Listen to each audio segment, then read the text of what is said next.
Dalam sejarah, tidak banyak keluarga yang namanya mampu bertahan lebih lama daripada kerajaan.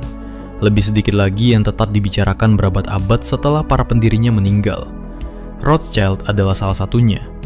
Nama ini tidak lahir dari tahta, tidak berasal dari medan perang, dan tidak muncul dari kitab suci atau ideologi. Ia lahir dari sebuah rumah sederhana di sudut kota Frankfurt. Pada awalnya, Rothschild hanyalah nama keluarga biasa, nama yang melekat pada sebuah papan rumah dengan lambang perisai merah. Namun perlahan, nama itu tumbuh melampaui rumahnya, melintasi kota, menyeberangi negara, dan akhirnya masuk ke jantung kekuasaan Eropa. Bagaimana mungkin sebuah keluarga yang tidak memiliki tentara, tidak memiliki wilayah, dan tidak memerintah rakyat, justru mampu mempengaruhi arah sejarah? Jawabannya bukan terletak pada satu rahasia besar, melainkan pada rangkaian keputusan kecil yang diambil dengan disiplin, kesabaran, dan perhitungan panjang. Kisah Rothschild bukan kisah tentang sihir uang, melainkan tentang waktu, jaringan, dan kepercayaan. Tentang bagaimana sebuah keluarga membangun kekuatan bukan dalam satu generasi, tetapi lintas generasi. Video ini tidak bertujuan untuk mengagungkan, dan tidak pula untuk menghakimi. Ini adalah upaya untuk memahami. Memahami bagaimana sebuah dinasti finansial dimulai, seberapa besar kekayaannya sebenarnya, sejauh apa pengaruhnya, dan mengapa namanya terus hidup bahkan ketika dunia telah berubah. Karena di balik setiap nama besar dalam sejarah, selalu ada cerita manusia biasa yang mengambil langkah-langkah luar biasa. Dan kisah keluarga Rothschild baru saja dimulai.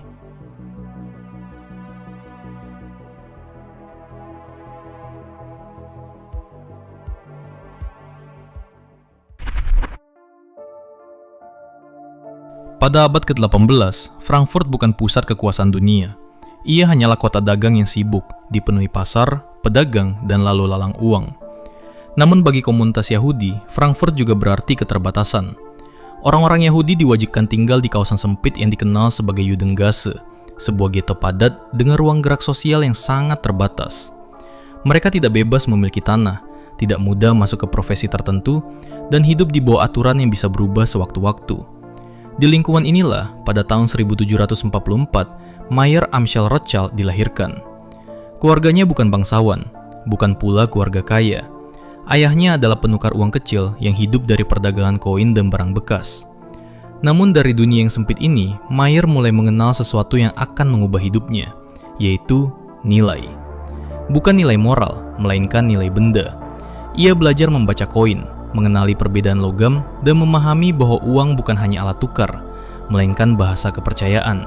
Sejak muda, Mayer menunjukkan ketelitian yang jarang dimiliki. Ia mengoleksi koin langka, mempelajari sejarahnya, dan menjualnya kepada kolektor bangsawan. Dari sinilah ia membangun satu hal terpenting dalam dunia keuangan, yaitu reputasi. Reputasi itulah yang kemudian membawanya berhubungan dengan Pangeran Wilhelm dari Hessen. Hubungan ini tidak lahir dari kekuasaan, melainkan dari kepercayaan yang tumbuh perlahan. Sedikit demi sedikit, Mayer tidak lagi sekedar pedagang koin. Ia mulai mengelola uang orang lain, menjaga, memindahkan, dan mengembangkannya. Di tengah keterbatasan sosial, Mayer menyadari satu hal penting, yaitu jika pintu kekuasaan tertutup, maka jalan di baliknya adalah kepercayaan finansial. Frankfurt mungkin kecil, Judengasse mungkin sempit. Namun dari ruang inilah fondasi sebuah dinasti mulai dibangun.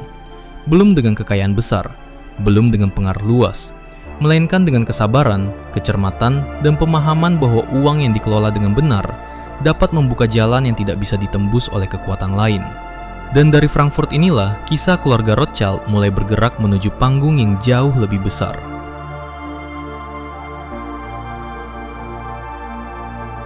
Mayer Amschel Rothschild bukanlah seorang penakluk.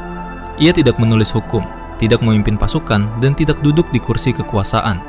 Namun ia memahami sesuatu yang sering diabaikan oleh para penguasa, bahwa kekuasaan tidak selalu dimulai dari perintah, melainkan dari kepercayaan.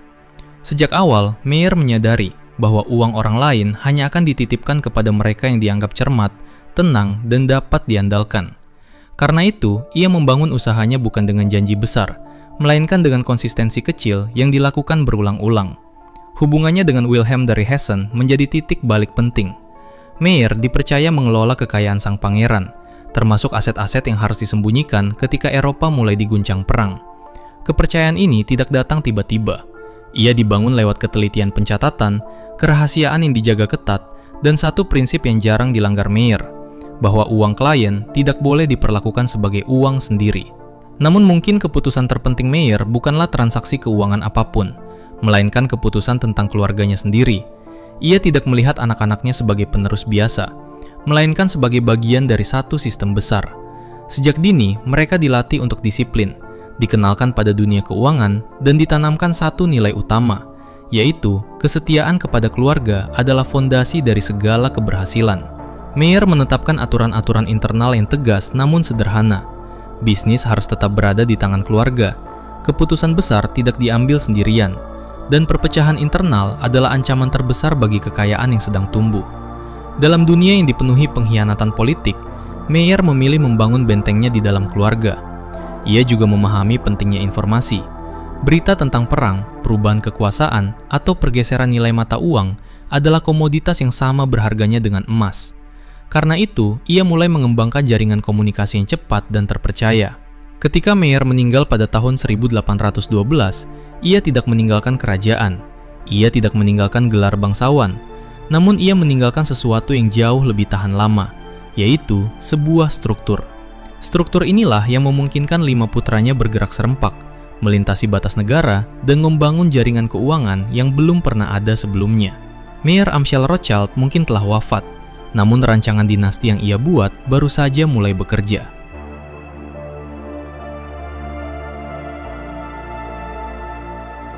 Sebelum abad ke-19, tidak ada bank yang benar-benar berskala internasional.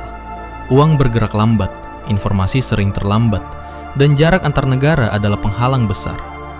Mayer Amschel Rothschild melihat kelemahan ini sebagai peluang. Ia tidak membangun satu bank besar di satu kota. Ia membagi masa depan keluarganya ke dalam 5 arah berbeda. Putra-putranya dikirim ke pusat-pusat kekuatan Eropa. Amschel Mayer tetap di Frankfurt. Salomon Mayer berangkat ke Vienna. Nathan Mayer menuju London. Karl Mayer dikirim ke Naples. Dan James Mayer menetap di Paris. Masing-masing kota memiliki perannya sendiri. Frankfurt sebagai pusat kendali, London sebagai jantung keuangan global, Paris dan Vienna sebagai pusat politik Eropa, Naples sebagai gerbang Mediterania. Namun yang membuat jaringan ini luar biasa bukan sekedar penyebaran geografisnya, melainkan cara mereka bekerja sebagai satu tubuh. Rothschild membangun sistem komunikasi keluarga yang sangat cepat untuk ukuran zamannya. Kurir pribadi, kode rahasia, dan laporan rutin membuat mereka seringkali mengetahui peristiwa penting lebih cepat daripada pemerintah. Informasi ini bukan untuk spekulasi liar, melainkan untuk mengurangi risiko. Dalam dunia keuangan, mereka yang paling cepat mengetahui perubahan adalah mereka yang paling mampu bertahan. Kepercayaan menjadi mata uang utama keluarga ini. Setiap cabang Rothschild berdiri mandiri, namun terikat oleh loyalitas keluarga. Tidak ada persaingan internal, dan tidak ada perebutan pengaruh. Ketika satu cabang menghadapi masalah, yang lain bergerak membantu. Ketika peluang muncul di satu negara, seluruh jaringan menyesuaikan diri. Model ini membuat Rothschild mampu memindahkan dana lintas negara dengan efisiensi yang belum pernah ada sebelumnya. Di saat kerajaan masih terhambat birokrasi, uang keluarga ini sudah lebih dulu tiba. Dalam beberapa dekade saja, Rothschild berubah dari keluarga bankir lokal menjadi jaringan keuangan paling berpengaruh di Eropa. Mereka tidak menguasai negara, namun mereka menjadi penghubung antara negara, pasar, dan kekuasaan. 5 putra, 5 kota, 1 keluarga. Dan dari jaringan inilah kekayaan besar Rothschild mulai terbentuk secara nyata.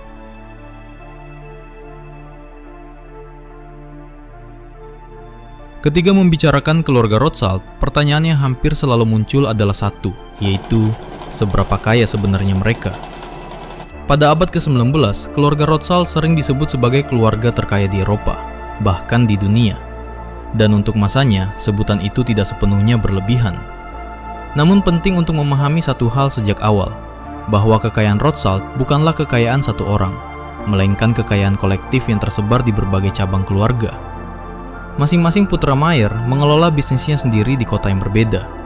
Namun mereka terhubung oleh perjanjian internal yang membuat keuntungan dan risiko dibagi bersama.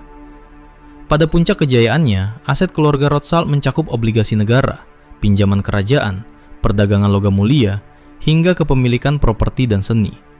Mereka menjadi pemain utama dalam pembiayaan negara-negara Eropa. Untuk memberi gambaran skalanya, pada pertengahan abad ke-19, modal yang dikelola Rothschild dapat menyaingi anggaran tahunan beberapa kerajaan kecil. Namun disinilah sering terjadi kesalahpahaman. Banyak klaim modern menyebut kekayaan Rothschild tak terhingga atau mengendalikan seluruh uang dunia. Klaim semacam ini tidak didukung oleh bukti sejarah. Faktanya, kekayaan mereka selalu terikat pada risiko besar. Pinjaman negara bisa gagal bayar, perang bisa menghapus nilai aset, dan perubahan politik dapat mengubah segalanya dalam semalam. Rothschild bukan sekedar menimbun emas. Mereka mengelola uang dalam sistem yang rapuh dan penuh ketidakpastian. Keberhasilan mereka bukan karena kebal risiko, melainkan karena kemampuan mengelola dan menyebarkannya. Yang juga sering dilupakan adalah cara keluarga ini menggunakan kekayaannya. Sebagian besar tidak hidup dalam kemewahan mencolok. Sebaliknya, mereka menanamkan kekayaan pada properti, seni, pendidikan, dan kegiatan filantropi.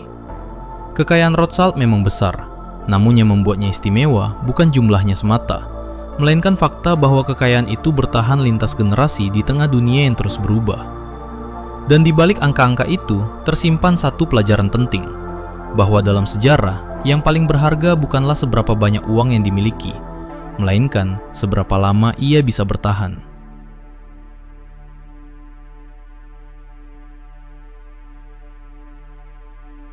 Kekayaan yang besar hampir selalu menarik kekuasaan, dan kekuasaan pada akhirnya selalu membutuhkan uang. Pada awal abad ke-19, Eropa berada dalam masa paling tidak stabil sepanjang sejarahnya. Perang Napoleon mengubah peta politik, menguras kas kerajaan, dan memaksa negara-negara mencari sumber pembiayaan baru. Di tengah kekacauan inilah, keluarga Rothschild memainkan peran penting. Mereka bukan pengambil keputusan politik. Mereka tidak menentukan siapa yang berperang atau siapa yang menang. Melainkan, mereka menyediakan sesuatu yang mutlak dibutuhkan oleh negara, yaitu dana. Rothschild menjadi perantara utama dalam penerbitan obligasi negara. Mereka membantu kerajaan mengumpulkan dana dari pasar internasional, mengelola pembayaran, dan menjaga kepercayaan investor. Peran ini membuat mereka memiliki akses langsung ke pusat kekuasaan Eropa, bukan sebagai penguasa, melainkan sebagai mitra finansial. Hubungan ini bersifat dua arah. Negara membutuhkan dana, Rothschild membutuhkan stabilitas, dan keduanya saling bergantung, namun tidak sepenuhnya saling mengendalikan. Seringkali muncul anggapan bahwa Rothschild mengendalikan negara, namun sejarah menunjukkan gambaran yang lebih kompleks. Mereka bisa mempengaruhi, tetapi tidak bisa memerintah. Keputusan politik tetap berada di tangan raja, parlemen, dan pemerintahan. Justru karena kedekatan inilah, Rothschild sering berada di posisi yang sulit. Ketika rezim berganti, mereka harus menyesuaikan diri. Ketika negara kalah perang, mereka menanggung risiko finansial besar. Namun kemampuan mereka bertahan di tengah perubahan politik menjadi bukti kecerdasan strategi keluarga ini. Mereka tidak berpihak pada satu ideologi, melainkan pada stabilitas jangka panjang. Pengaruh Rothschild bukanlah pengaruh yang terlihat di podium, melainkan yang bekerja di balik layar, dalam kontrak, perjanjian, dan angka-angka yang menentukan apakah sebuah negara dapat berdiri atau runtuh. Dan dari sinilah, nama Rothschild mulai dikenal bukan hanya sebagai keluarga kaya, tetapi sebagai kekuatan yang tak terpisahkan dari sejarah politik dan keuangan Eropa. Semakin besar sebuah nama, semakin besar pula alasan untuk berhati-hati. Bagi keluarga Rothschild, kekayaan dan pengaruh bukan hanya aset, tetapi juga potensi ancaman. Karena itu, sejak awal, mereka memilih hidup dengan jarak tertentu dari sorotan publik. Keluarga ini dikenal sangat tertutup, bukan karena ingin menciptakan misteri, melainkan karena kerahasiaan adalah bagian dari strategi bertahan hidup. Salah satu kebijakan paling mencolok adalah pernikahan antar keluarga. Selama beberapa generasi, Rothschild mendorong anak-anaknya menikah di dalam lingkaran keluarga besar atau komunitas yang sangat dekat. Tujuannya bukan romantis, melainkan untuk menjaga kekayaan, mempertahankan kepercayaan, dan mencegah perpecahan aset. Selain itu, keputusan-keputusan besar jarang diambil oleh satu individu. Keluarga ini beroperasi secara kolektif. Musyawarah internal menjadi cara untuk menghindari konflik terbuka yang bisa melemahkan dinasti. Namun kehidupan tertutup tidak berarti hidup tanpa kepedulian sosial. Sebaliknya, Rothschild dikenal sebagai filantropis besar. Mereka mendanai rumah sakit, sekolah, penelitian ilmiah, serta menjadi pelindung seni dan budaya. Banyak museum, galeri seni, dan institusi pendidikan di Eropa yang berdiri atau berkembang berkat aliran dana dari keluarga ini. Filantropi juga memiliki makna strategis. Ia membantu membangun citra, menjaga hubungan sosial, dan menyeimbangkan kekuatan ekonomi dengan tanggung jawab moral. Dalam keluarga Rothschild, uang bukan hanya alat untuk memperkaya diri, tetapi sarana untuk memastikan nama keluarga tetap dihormati lintas generasi. Strategi inilah yang membuat mereka tidak sekedar kaya sesaat, melainkan mampu bertahan di tengah perubahan zaman ketika banyak keluarga besar lain perlahan menghilang dari sejarah. Dan justru karena sikap tertutup inilah, nama Rothschild sering dikelilingi oleh rasa ingin tahu, kecurigaan, dan spekulasi.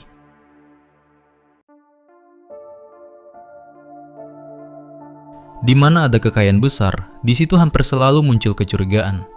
Nama Rothschild yang selama puluhan tahun identik dengan uang dan kekuasaan, perlahan berubah menjadi simbol. Bukan hanya simbol keberhasilan, tetapi juga simbol ketakutan. Pada abad ke-19, Eropa mengalami perubahan sosial besar. Kesenjangan ekonomi melebar, nasionalisme menguat, dan di tengah kegelisahan itu, keluarga-keluarga kaya sering dijadikan sasaran kemarahan publik. Sebagai keluarga Yahudi yang sangat sukses, Rothschild berada di posisi yang rawan. Banyak kritik terhadap mereka tidak lagi berbicara tentang kebijakan ekonomi, melainkan bercampur dengan prasangka dan stereotip. Pamflet, karikatur, dan tulisan politik mulai menggambarkan Rothschild sebagai dalang di balik kekuasaan Eropa. Gambaran ini jarang didukung fakta, namun sangat mudah menyebar. Seiring waktu, kritik berubah menjadi teori konspirasi. Klaim bahwa Rothschild mengendalikan bank sentral, mengatur perang, atau memanipulasi dunia dari balik layar menjadi narasi yang terus berulang hingga hari ini. Masalah dari narasi semacam ini bukan hanya karena tidak akurat, tetapi karena ia menyederhanakan sistem yang kompleks menjadi satu musuh tunggal.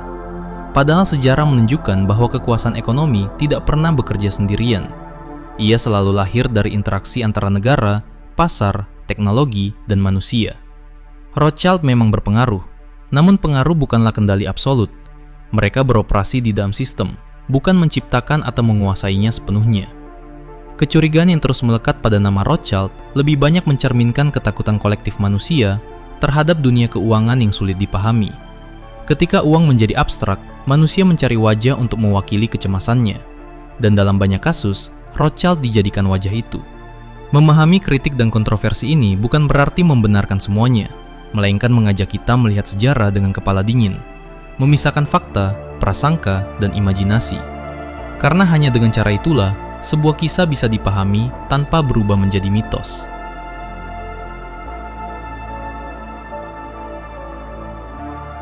Waktu adalah ujian terbesar bagi setiap dinasti. Dan bagi keluarga Rothschild, abad ke-20 membawa perubahan yang jauh lebih besar daripada perang-perang sebelumnya. Dunia keuangan tidak lagi didominasi oleh keluarga-keluarga bankir. Negara membangun bank sentral. Perusahaan raksasa dan pasar modal global mengambil alih peran lama yang dahulu dipegang dinasti finansial. Rothschild beradaptasi. Beberapa cabang keluarga menyusut. Beberapa bank bergabung atau berubah bentuk. Sebagian besar kekuatan finansial tidak lagi terkonsentrasi seperti pada abad ke-19. Hari ini, Rothschild bukanlah keluarga yang mengendalikan dunia. Mereka adalah salah satu dari banyak aktor dalam sistem keuangan global yang jauh lebih besar dan kompleks. Perusahaan-perusahaan dengan nama Rothschild masih aktif di bidang investasi, manajemen aset, dan perbankan swasta. Namun mereka beroperasi dalam regulasi ketat, di bawah pengawasan negara, dan bersaing dengan raksasa keuangan lain yang kekayaannya seringkali jauh lebih besar. Jika dibandingkan dengan miliarder modern, para pendiri perusahaan teknologi atau konglomerat global, kekayaan Rothschild hari ini tidak lagi menempati posisi puncak. Namun yang membedakan mereka bukan besarnya angka kekayaan, melainkan daya tahannya. Nama Rothschild telah melewati revolusi, perang dunia, krisis ekonomi, dan perubahan sistem global. Di saat banyak dinasti runtuh, nama ini tetap bertahan. Bagi generasi modern keluarga Rothschild, fokusnya bukan lagi ekspansi agresif, melainkan menjaga warisan, reputasi, dan kesinambungan. Di dunia yang bergerak cepat, mereka memilih bergerak hati-hati. Rothschild hari ini bukanlah bayangan gelap yang sering dibicarakan teori konspirasi. Ia adalah sisa dari satu era ketika keluarga, kepercayaan, dan jaringan pribadi menjadi tulang punggung ekonomi dunia.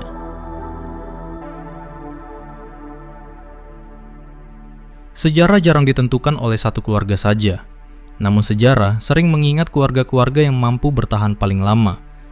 Rothschild bukanlah dongeng tentang penguasa rahasia dunia.